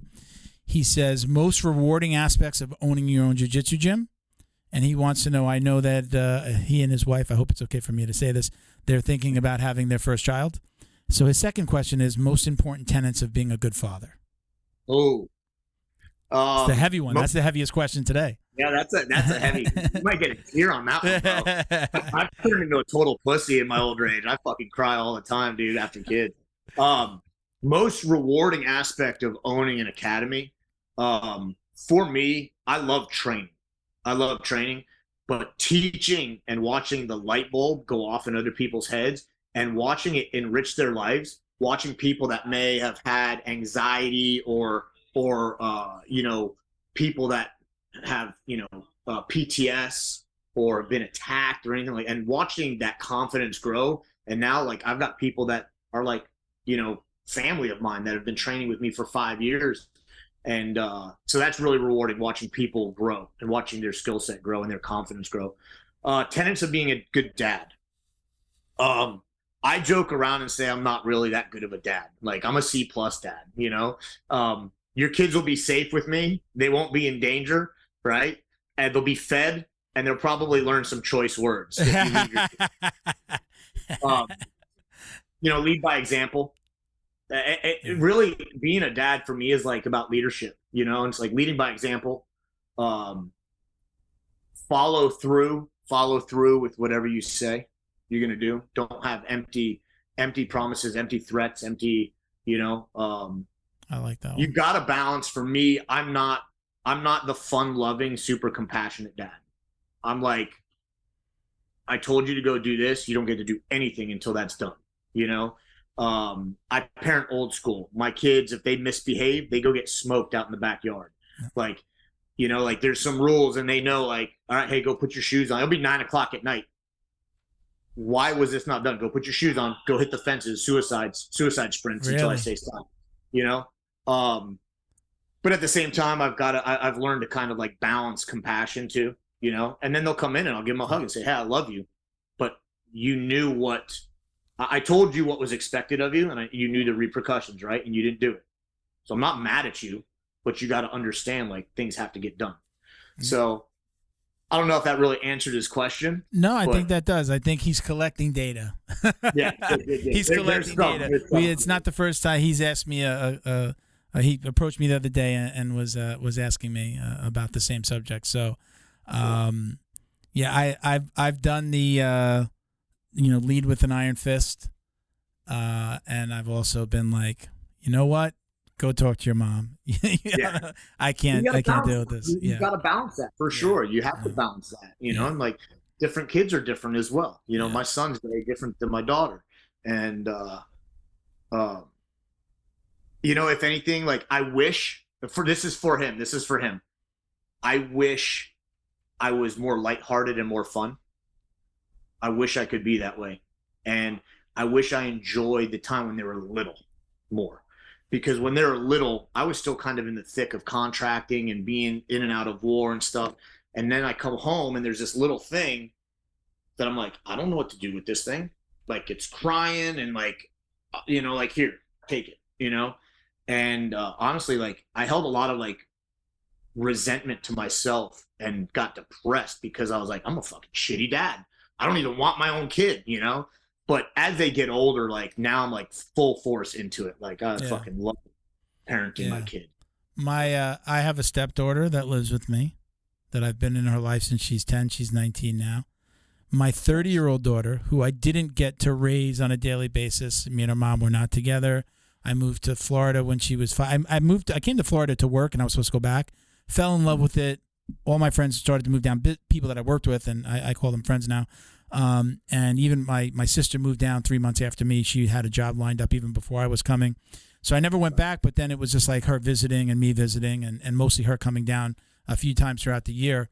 And I always, there's a little regret that I didn't go back, but my relationship with her mom got better when we were away from each other. We were instantly best of friends, talked every day on the phone. When we were there, we were getting in and out of relationships with each other, getting, messing up our other relationships. So getting away was a good thing. So I tell her, like the best thing that ever happened was us putting some distance, because we would have imagined what it would have looked like. You're getting older and you're seeing us messing around. Why are they together? Oh, and then they're with other people. Like it would have been a mess. And it just wasn't stopping. How was that for you as a father, being away from your daughter and her coming and visit only a few times a year? Again, it was very difficult. But I felt like when I left, her mother was dating and started to live with a school teacher who was also ex-military. He was a Marine. So he was a Marine vet. So I felt like I was leaving them in good hands. And I still, as soon as I left, again, I was coming back. But when I left and I got closer with them, we weren't fighting every day. We couldn't fight. We couldn't fight and then, get together and then make up. And then she's dating somebody and cheating on him, and I'm seeing another girl. Like that was just gone. That wasn't part of the equation. So it just became a better life for her. So even though I wasn't here, the best thing that ever could have happened was putting that distance between us. But what I was going to add to the end is she now works for me. I meet with her every single day. She's in Virginia. I'm in Florida. I meet with her every single day at 9:45 for at very least an hour. Sometimes for hours. We'll work. She works for me. She does a huge part of like our social media management and graphic design team management. So I meet with her every day. And I had always hoped, and even said this to people, that I know there's going to come a point when she's older that I can have a better relationship with her. She always knew who Daddy was. She came down. It was great. I'd see her, pick her up at the airport. She was flying down here when she was 5 years old by herself, like right through adulthood. And I always just hoped that I would have a better relationship with her or be able to get closer to her as an adult. And that's happening. Nice. Now that she's, I've got to see her every single day. We've got to look at each other on a Google Meet every day. So it's really cool that I'm having like those conversations and I tell her I'm building this for her. I'm 50. I want to build this and hand this over to you and give you. She was a teacher. She hated it. And now she's doing this, and it's like understanding, like not being living by somebody else's rules. She, again, computer and a phone, you can work wherever you want. I don't care where you are, as long as the job gets done. She'll go meet a friend at a coffee shop, or she's in the car traveling to a getaway with her fiance, and she's on the hotspot in the car working. I don't care where you do it, as long as the work gets done. And I feel like I'm showing her this whole new world of, running your own business, essentially. This will be her business. So running your own business and learning that, I feel like that's a gift that I've been able to give her. I only learned that by coming to Florida and that distance. But now being able to say, I feel like I'm giving her this life where she's not running her life by somebody else's rules, 9 to 5, the grind, the hating the job, hating the bosses. Like, you're going to be the boss one day. I want this to be one of the biggest all-remote marketing companies in the country. I worked for a company that had 100 employees. During COVID, we had between 80 and 90 that worked in the same building. COVID hit. We went 100% remote. They thought the company was going to fall apart. We did record sales throughout the entire COVID, right? Record sales. Everything was great. And they actually gave us the option. And they said, hey, do you guys want to stay remote? This is working. Everyone's happier. We can basically everyone voted, and it was like the majority of people wanted to do something hybrid. So work from home, but maybe have the office to come into every once in a while, a little change. And that's what they did. I left that company, but that's what they did. So they got a smaller office. Everyone is still, essentially on that hybrid format. But again, showing my daughter that we could do that. And now I want to surpass them. I'm starting it that way, working remote. We've got people that work for us in Canada and all throughout the United States, like either contractors or people that work for us. So, yeah. So anyway, long story short is that leaving at that age, when I thought I was coming back, I didn't think I was leaving her forever. Not going back was difficult, but I built this life, and I built businesses and worked for big companies. And I was a VP of a moving company, like a moving brokerage company at 29. Like, I was making lots of money. I was able to do more with that distance that we created. So, let me add this. At 16 years old, she's visiting, and I'm driving in the car, and I started to apologize to her for not being there, for not having gone back. And she stopped me and she goes, Dad, I love my life. She's like, no, she had been to Florida. By the time she was 19, I'll include this, but she was 16 at the time. She's telling me this, but she'd been to Florida. She'd been on cruises with my family. She'd been flying by herself down here. She'd been to every freaking park in Florida. By the time she was 19, I threw her out of a plane. Like, we have done she's been up in the, what do they call that? Hang gliding, like drag you up and then they take you hang glide. Like, she'd done so many amazing things. And some of her friends had never even been off of Long Island. Like, they've never been out of New York except maybe to go to college or whatever. And so she stopped me and she's like, I love my life. I can't imagine it any other way. And it wasn't like, great, I'm glad you weren't there. It was just like, I got to do all of these things because you weren't there. And I've had all of these other experiences that most of my friends never even had a chance to. Yeah. And that was it. So as far as feeling guilt never came back ever. It's never come back because she let me off the hook. She was just like, no. She's like, she said those words, no, I love my life. And I was just like, dude, it was done. I didn't even finish the apology. And I did explain to her, I said, you understand, I want to at least explain to you why I didn't go back. Came down, my relationship with your mom got better, and then things started to work out for me. I got a girlfriend, and I was working for the company. I wound up becoming an employee. I was making a lot of money. I was able to do more from here. I was able to pay my child support on time and not miss payments and not hear your mother yell at me, but also the relationship stuff. She was old enough to understand that we weren't in a healthy place. So it was difficult, but it was the best thing.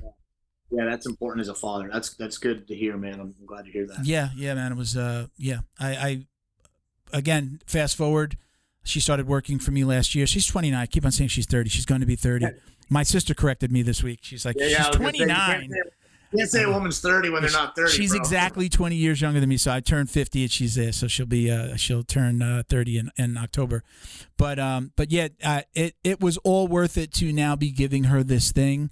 I really hope to leave her my legacy being this business, at least for her, and her run this thing and have that freedom that most people don't have. And again, right now it's going to continue to be 100% remote. So when we bring on new people, they're working in their own place. And you can find people that, not everybody can just work remotely, because some people will get caught up in their day and the kids and the TV and Netflix.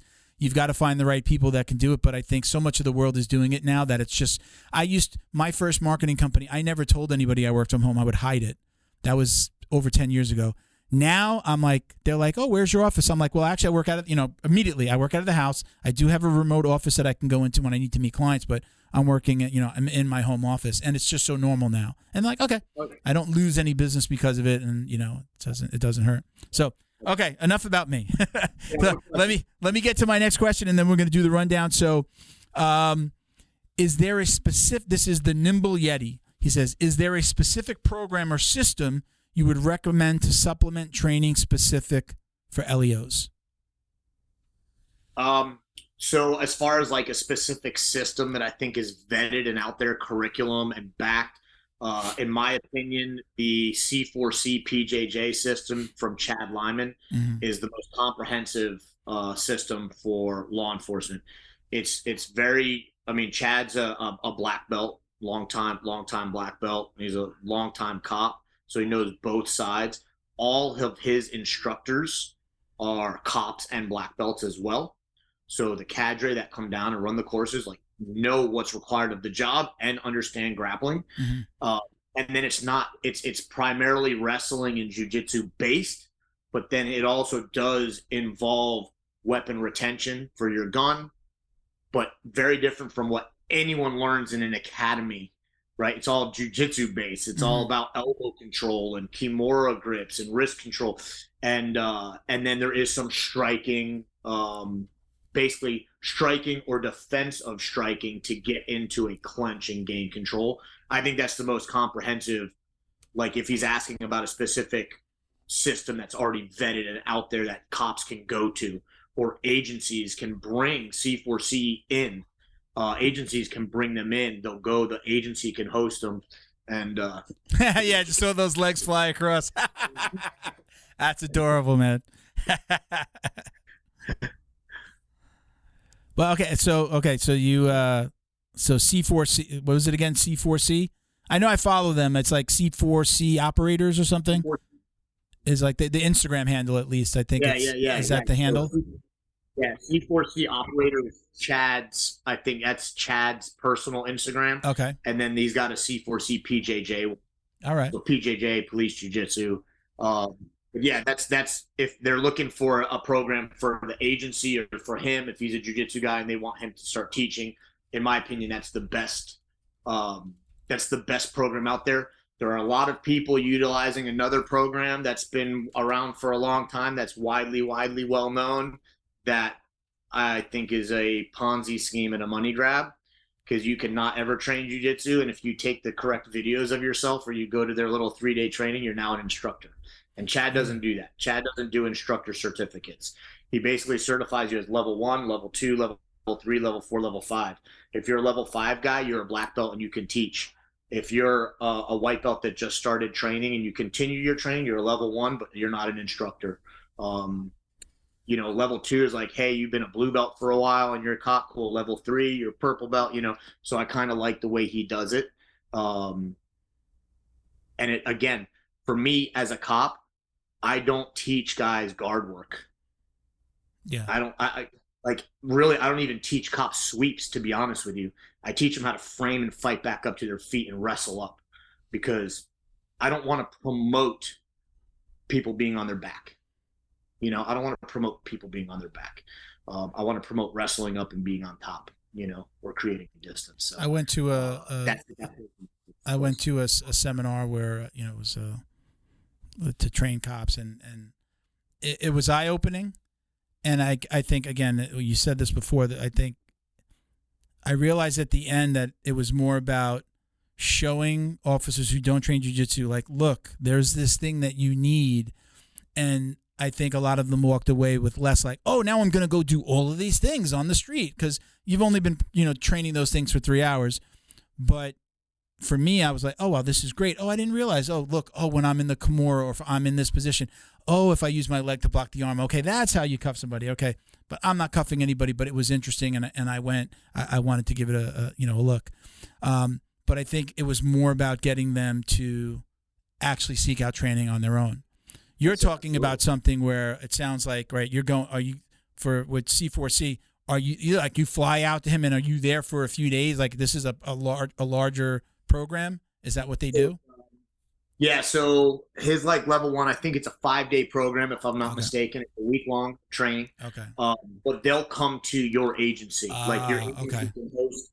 So you put it out, you get 5 different agencies to send 2 guys each, and there's 10 to 12 guys in the course, and they'll send out 2 of their instructors. Gotcha.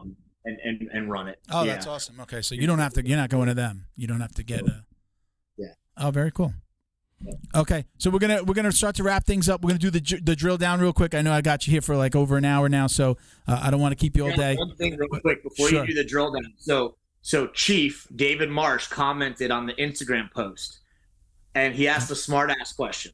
What was his question? I don't always take the smart ass ones. But I know him, and I know why he's asking. He goes, "What's the net explosive weight of a 7 foot by 1 inch C2 charge?" So I know that you reposted our thing, so I don't think I saw that one. Yeah, I saw the ones that he posted on mine. But go ahead. So, Chief, just so you know, it's kind of a trick question, but the charge alone is only 0.369.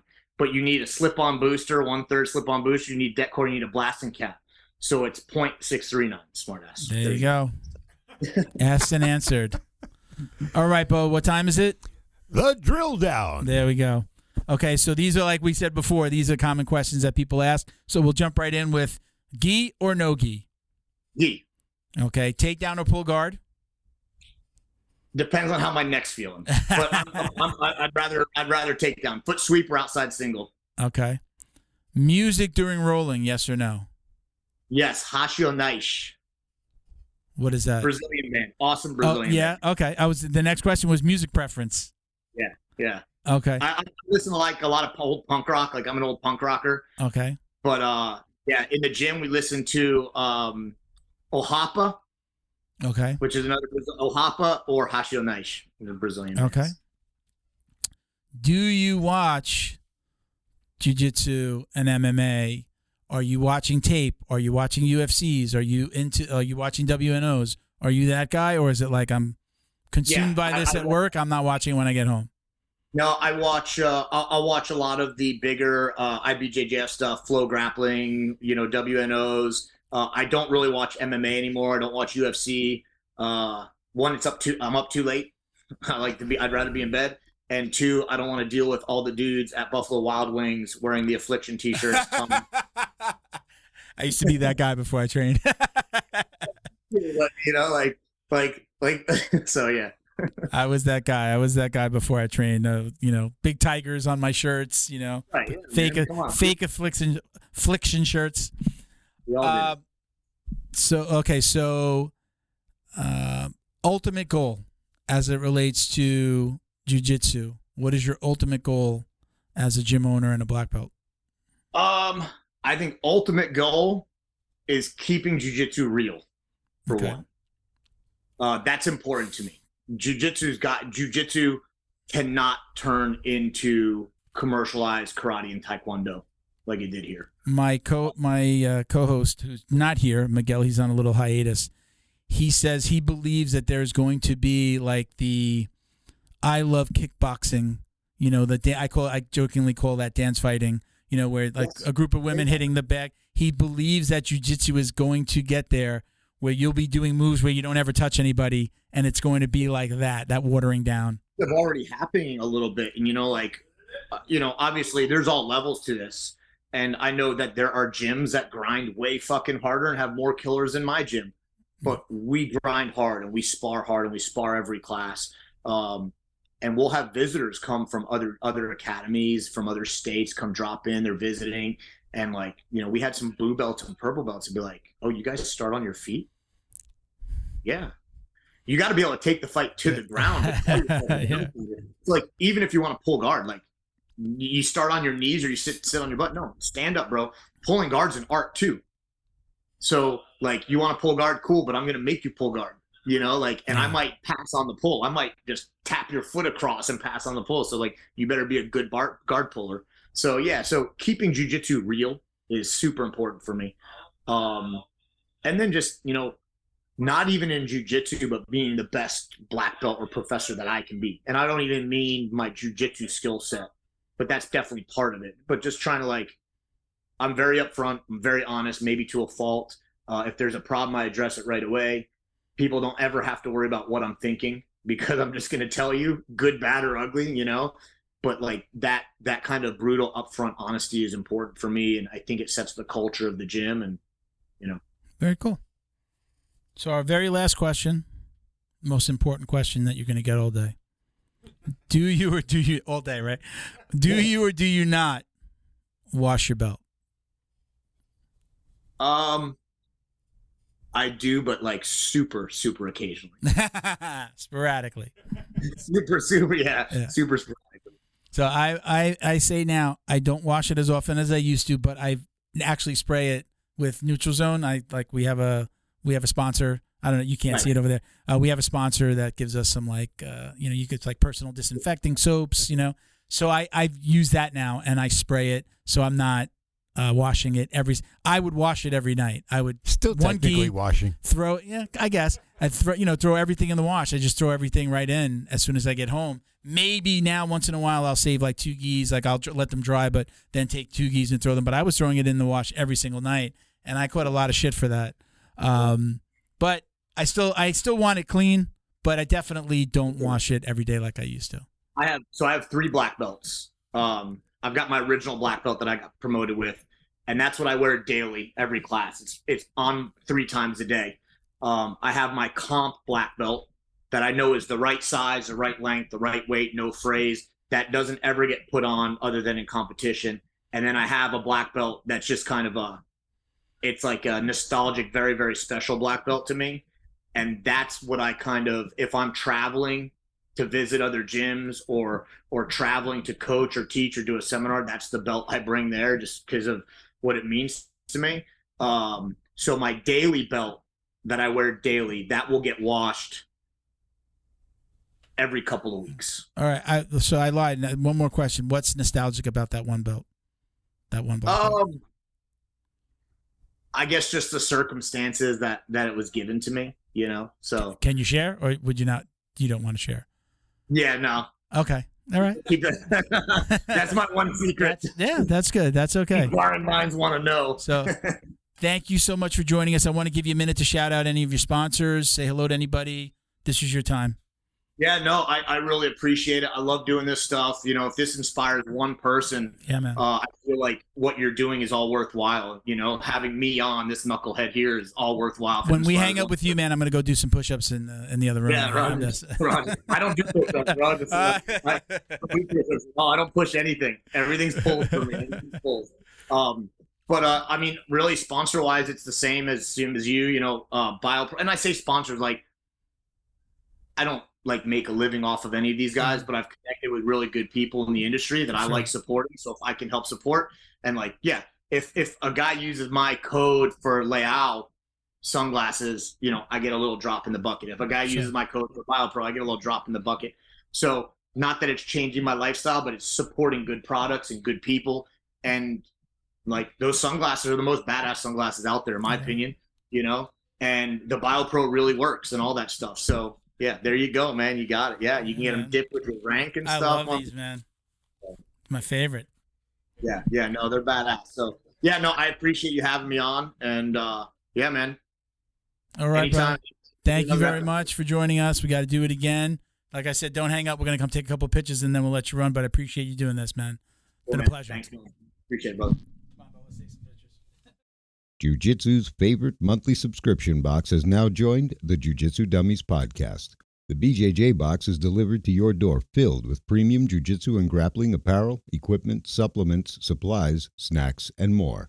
The crew at the BJJ box find the best in the world of jiu-jitsu and guarantee every box to be worth more than the cost. Each box includes 4 to 7 items you're going to love. Visit thebjjbox.com and use code JJD10 to get $10 off your very first box. And give them a follow on Instagram at TheBJJBox. The Jiu-Jitsu Dummies would like to congratulate Neutral Zone Clean on the release of their newest product, a healthy and pH-balanced bar soap that's perfect for anyone looking to take care of their skin. This soap is made with all natural ingredients that help nourish and restore your skin's natural barrier. It contains glycerin, which naturally attracts moisture to itself in the skin, leaving it feeling soft and hydrated. The new bar soap also contains a blend of olive, coconut, and castor oils and shea butter, which are rich in vitamins, nutrients, essential fatty acids, and antioxidants that help fight harmful bacteria. With tea tree and other natural ingredients, it also helps in the prevention of fungal infections. Not only is it effective, but it also leaves your skin feeling fresh and lightly scented. It's gentle enough for even the most sensitive skin, making it a perfect choice for the whole family. Be sure to check out their website, neutralzoneclean.com, for a range of all-natural products including sprays, wipes, and shower gels, and use code JJD for 15% off your order. Special thank you to the crew over at Flow and Roll for all their support. Flow and Roll is renowned for their incredible no-gi rash guards, shorts, and leggings. Flow and Roll has quickly become the premier custom apparel provider for academies big and small throughout the United States. Reach out today to discuss your custom order and ask about their incredible pre-order program. You can send an email to flowandroll@gmail.com or visit their Instagram at flow_n_roll and shoot them a direct message. And yes, they can create an awesome custom gi for your academy as well. Visit flowandroll.com to check out their awesome designs, and while you're there, pick up a Jiu-Jitsu Dummy signature tee exclusively at flowandroll.com. And remember, you'll get 20% off your purchase of t-shirts, rash guards, or gis with code JJD. All right, man. Jeez. What doesn't that guy do, huh? I'm tired listening. Yeah, right? He's super motivating, though, because he does so much shit. Yeah. Motivating, nice guy. You kept saying it. You look at your own life, you have to reevaluate your own life, and I absolutely get that. I feel the same way. I'm really hoping I can get over the naps. I'm hoping that the BioPro helps me with my napping situation. Again, it's not like I'm like so exhausted. It's like the reset, and I wake up like it's almost like I wake up in the morning. I wake up from a nap, have a coffee, and then I continue the grind. So it's always been just like that middle of the day reset. But it's also the schedule, man. It's like having something on your schedule, you know. Yeah. And he was saying he's not good not moving. Yeah. You know, so he puts shit on his schedule, and he just does it. Mm-hmm. That's the other part of it is I am that way. If I have shit to do, I'll do it. It's putting the stuff on my schedule that's the problem. Yeah, you know? Yeah. And then that just leaves me open for napping and shitting. I'm good at that because my whole day is scheduled with clients or work. Yeah. I use my calendar. I'm doing this at this time, no matter what it is. And I see you do that. Yeah, and I see you do that. And it's a great way to keep yourself motivated. But if you don't have the physical energy, or your body's not keeping up with you, and then maybe a bio. I'm excited to start taking some. Yeah, let me know how that works. So, all right, we're gonna leave it there. Check us out at Jiu-Jitsu Dummies for all the ways to watch, listen, and support. And I'm gonna say, please support our sponsors. It's how we're able to do this. Right? Go to our Instagram, or really any of our social media. We have our link tree, which if you click that link, it'll give you all the places where you can listen to us. And then every single one of our sponsors, they're listed there. You can visit their websites and you can support. Shit, yeah, man. It's we don't sell anything, so buy this. Yeah. You know? we couldn't do this without them. If you like the show, give them a look as well. Yeah, give them a look. Yeah, and click. I'm Uncle Milty BJJ on Instagram. Right, that's my personal handle. I monitor everything on Jiu-Jitsu Dummies as well. Bo, your Instagram at BADWERKS Badworks. All righty. A lot of photography there. Very cool. You're into it. All right. Thank you for watching and listening, everybody. Peace, love, Jiu-Jitsu. Us.